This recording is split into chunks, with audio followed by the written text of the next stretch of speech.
ठाकुर जी जिद करें, ठाकुर जी की एक ही जिद है बचपन से, मैया मैं गैया चरावे जाऊंगो, मुझको गैया चरानी है, मैं वन में जाऊंगो, नंद बाबा की तरह मैं गैया चरा के आऊंगो। यशोदा मैया के लाला तू नेक्सो सो है, जे गैया इतनी बड़ी बड़ी है, कहीं तेरे ऊपर चढ़ गई तो दिखेगा और नहीं, इन गैया को चरावे काय को जाएगो। ठाकुर जी बोले ना मैया, मुझको जैसे बालक जिद करें टॉफी को, ठाकुर जी जिद करें गैया को। ठाकुर जी बोले मैं बड़ी बड़ी गैयान को लेके नहीं जाऊंगा, तो वही छोटे छोटे बछड़ा बछियान को चरावे चलो जाऊंगा, जो पूरे दिन यहीं बंधे रहे जैसे मैं बंधो रहूं तेरे लड़ामनी में। मैया तेने मुंह को बांध रखो, ऐसे ये बछड़ा बच्चियाऊ यहीं बंधे रहे, तू हम दोनों उनको मुक्त कर दे, मैं बछड़ा बच्चियान को चरावे जाऊंगा। ठाकुर जी बहुत जिद करें तो यशोदा मैया मान जाए, ठीक है लाला तेरे बस की चले ना है, तू माने ना है, बातन ने जिद करे, मैं बूढ़ी बड़ी है गई मेरे पीछे पड़ो रे, चल तेरी व्यवस्था करूं, बछड़ा बच्चियान को चरावे जा। आज ठाकुर जी बछड़ा बच्चिया चरावे। अच्छा देखो एक बात होता है, गोपाष्टमी के दिन ठाकुर जी का श्रृंगार अलग होता है। गोपाष्टमी के दिन ठाकुर जी मुकुट पगड़ी पाग आदि सब जगह अलग अलग होते हैं, पर श्रीनाथ जी में ऐसा भाव है ठाकुर जी को ऐसी पाग पहनाई जाएगी कि उस पाग के दो भाग तो ऐसे निकले। बोले वो दो भाग क्या है? बोले वो दो हैं सींग, ठाकुर जी गैया जैसे सींग निकाल लें, और फिर वह पाग में से, अब मुंह पे कपड़ा होता तो मैं बांध के दिखाता, और वह पाग में दो भाग ऐसे निकलेंगे बांधे जाएं। गैया को जब दूध निकाले ना तो पीछे के पामन को दोहनी ते बांध दें, एक रस्सी रे बात दोहनी के। ठाकुर जी ने वो दोहनी ही सबरी गैयान की गरे में आज माला बना के पहन ली है। उन दोहनीन में गोबर भी लग रहा है, गऊ के चरण की खुर की रज भी लग रही है, और वाकू ठाकुर जी गले में पहन के आ गए। मैया कह रही अरे कहाँ पहन के आएगो लाला, पूरा रज और गोबर में है गो। बोले मैया देख बछड़ा भी तो सबरे गोबर और रज में ही है, ऐसे ही मैं भी है गया हूँ, आज तो मैं ऐसे ही बन के जाऊंगा। ऐसे ठाकुर जी को गोपाल भेष है। आज ठाकुर जी ने सोने चांदी कछु ना पहनो है, यहाँ पर भी दोहनी बांध ली है, गरे में दोहनी लटकाए ली है, कमर में भी दोहनी बांध ली है, और महाराज पूरे ठाकुर जी ऊपर से नीचे तक ऐसे लग रहे हैं कोई गैया ही दो भुजान ने उठा के चल रही हो। आहा, मैया बोली लाला एक्साइटमेंट देखो ठाकुर जी को, गैया चरावे जाऊंगा। मैया ने बैठा दिए, लाला तू वन में जा रहा हो, देख तेरे काजे में पादुका लेके आई। ठाकुर जी के पाम पकड़ करके पादुका पहना दी। ठाकुर जी ने जैसी पादुका पहनी, पादुका पहन के लाल जी बोले मैया जे कहा है? बोले जे पादुका है लाला, इनको पहन करके तू वन में जाएगो तो को कांटे ना लगेंगे, निष्ठुर पत्थर तेरे मेरो नेक सो लाला, कोमल से आके चरण हैं, उन चरणन में कोई क्षोभ ना होगो, इन पादुका को पहन के जा। ठाकुर जी गिनती करने लगे। मैया बोली काय गिनती कर रहा है? बोले बछड़ा बछिया गिनना हूं, और एक एक बछड़ा के चार चार पाम मैया इतनी इतनी पादुका और मगा, मेरी सबरी बछड़ा बछिया इनको भी पादुका पहना दे। मैया जे नंगे पाम जामेंगे, इनके पामन में कांटे लग जाएंगे। यशोदा मैया कोने बैठ के कहे देख भैया लाला इनके खुर है, इनके पाम ना है, इनके खुरन को ये निष्ठुर भाव सहले, तेरे लाल तेरे पाम तो कोमल है लाला। मैया तेने जरूर जब मैं तेरे पेट में रहे होंगे अच्छो खान पान नहीं किया तभी मेरे खुर ना बने। मेरे पाम ही हमारे हैं क्योंकि तेने खान पान बढ़िया ना कियो। बोल गिरिराज धरण की, प्यारे गिरधर गोपाल की। मधुर भाव है ठाकुर जी को।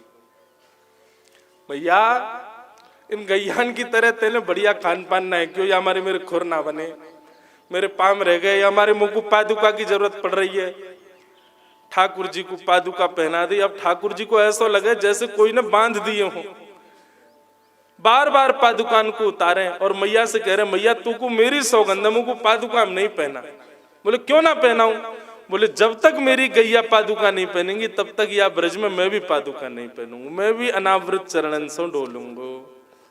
और बंधुओं गैयान के खाली चरण हैं, या हमारे भी श्री ठाकुर जी ने वृंदावन में पादुका नहीं पहने। बंधुओं एक बात बताऊं, हम तो चलो ब्रजवासी, हम तो वहीं रहे में,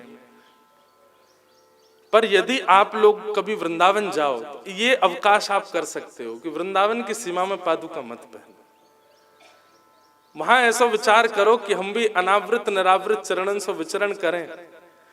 हमारे पूज्य श्री जी महाराज को ये नियम हो, बड़े महाराज जी को, कि वे जब भी वृंदावन आते तो वृंदावन की सीमा जहां से प्रारंभ होती वहीं अपनी गाड़ी रुकवाते, और गाड़ी रुकवा करके गाड़ी से उतरते, पादुकान को त्याग देते, वहीं दंडवत प्रणाम करके, और फिर जितने दिन वृंदावन में रहते पादुका नहीं पहनते। हम इतना तो नियम कर ही सकें। देखो इन नियमन से कछु नहीं है, पर बस यही है कि नेक क्यों लगे, मन में भाव आ जाए कि हम ठाकुर जी के नेक तो समीप आ गए होंगे, ठाकुर जी के नेक तो समीप भय होंगे। आहा, तो ठाकुर जी पादुका नहीं पहनते। अब यशोदा मैया को बड़ी चिंता होती है, बोले लाला वन में जावे, चलो कांटे इनते तो मधुमंगल श्रीदामा बचा लेते होंगे, निष्ठुर स्थान थे तो गैया आदि सब ठाकुर जी की रक्षा कर लेती होंगी, लेकिन यह धूप को कहा, ये तो ऐसी प्रकाशित होती होगी, और ठाकुर जी दोपहर में ही जामे, ये दोपहर राजभोग के बाद ही जाते, वह समय तो पृथ्वी खूब उष्ण होवे, खूब गर्म होवे। ऐसा नहीं है बंधुओं ठाकुर जी के पाम में छाले नहीं पड़े होंगे, ठाकुर जी के पाम में श्रम नहीं भयो है ठाकुर जी को भी, पर ठाकुर जी अपनी गैयान के सुख के लिए त्याग कर दें। तो आज गोपियां कह रही हैं, बोले यशोदा हमसे शिकायत करती रहे, बोले कहा करूं, ये मेरो लाला माने ही ना है, कितनों पादुका पहना दो फिर भी निरावृत चरणन से विचरण करवे जावे। परंतु अरे सखी आज भेद खुल गयो। बोले कहा भेद खुलो है? बोले दृष्टवात्पे ब्रज पसून सह राम गोपई संचारयन्तमनुवेणुमुदीरयन्तम् प्रेम प्रबद्ध उदितः कुसुमावलीभिः सख्युर्व्यधात स्वसुपुष्प पुष्पं बुध आतपत्रम्। गोपियां कहती हैं अरे नेक नजर उठा के ऊपर तो देखो। बोले कहा देखो? बोले अरे सबरी श्याम घटा सबरे बादल कहाँ मंडरा रहे हैं? बोले वहीं मंडरा रहे हैं जहां श्री कृष्ण बैठे, और मंडरा नहीं रहे, आतपत्र इन सबन ने छत्री को रूप धारण कर लियो। और देखो तो सही, ज्यों ज्यों कृष्ण कहीं विचरण करे छत्री बनकर के बादल वाके ऊपर ही घूमे, कहीं श्री कृष्ण के चरणन को श्रम नहीं है। आज पता चली कि भैया ये कन्हैया नंगे पाम कैसे डोल ले इतनी गर्मी में। अब पता चली यानी तो अपने ये स्वयं भी श्याम घन है, और ऊपर जो है ये घनश्याम, ये स्वयं तो घनश्याम है, और ऊपर के जो बादल है ये श्याम घन है। आपस में मित्र तो है ही है। हम तो यूं के कि गैयान के मारे पादुका ना पहनूं, लेकिन आज भेद पता चल गो। या की गर्मी तो सबरी ये बादर नहीं दूर कर रखी है। जहां जहां कृष्ण डोले तहां तहां बादरवा के ऊपर ऊपर मंडराते रहे, आतपत्र बन करके छत्री बन करके घूमते हैं।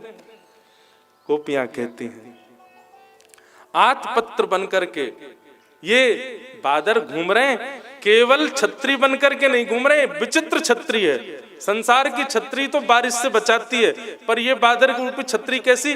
नेक थोड़ी सी उष्णता ज्यादा होवे, नेक थोड़ी सी गर्मी ज्यादा होवे, तो ऐसी मंदम मंदम फुहार गेरते रहे ठाकुर जी के ऊपर। सुंदर सुंदर मानो जैसे ओस सी जम जाए ठाकुर जी के सिर पे, ठाकुर जी के हस्त कमलन पे, फिर ठाकुर जी अपने हाथ ऐसे फेर लें और वहां से ठाकुर जी को शीतलता प्राप्त है जाए। एक गोपी बोली अरे बाबड़ी, ये बादरन ने ओस थोड़ी छिड़की है, ये बादरन ने जल थोड़ी छिड़के हैं। बादल यदि जल दे दे तो या को मतलब क्या है? वो अपने प्राण न्योछावर कर रहा है ठाकुर जी के ऊपर, ठाकुर जी को अपने प्राण अर्पित कर रहा है। कब बरसे वो श्याम घन, आए कब बरसे वो श्याम घन, कब ये प्रेम पीर मिटेगी, ऐसे शब्द हैं। गोपियां कह रही हैं कब बरसे वो श्याम घन। तो आकाश सो बादल आतपत्र बन करके ठाकुर जी के ऊपर मानो एक छतरी लेकर के चल रहे हैं, और बीच बीच में ये फुहार जो प्रकट होती हैं, ये फुहार ठाकुर जी को शीतलता देवे को होमे, पर बादलन में होड़ लगी है। बोले काय बात की होड़ लगी है? असंख्य बादल हैं, बादलन में होड़ लगी है। आज कौन प्राण न्योछावर करेगो श्याम सुंदर के ऊपर? तभी उनमें से एक आ जावे और आकर के ठाकुर जी के ऊपर मंदम मंदम बरसतो रहवे, हल्को हल्को बरसे, और मानो अपने प्राण ठाकुर जी के ऊपर न्योछावर कर देवे। बोलो वृंदावन बिहारी लाल।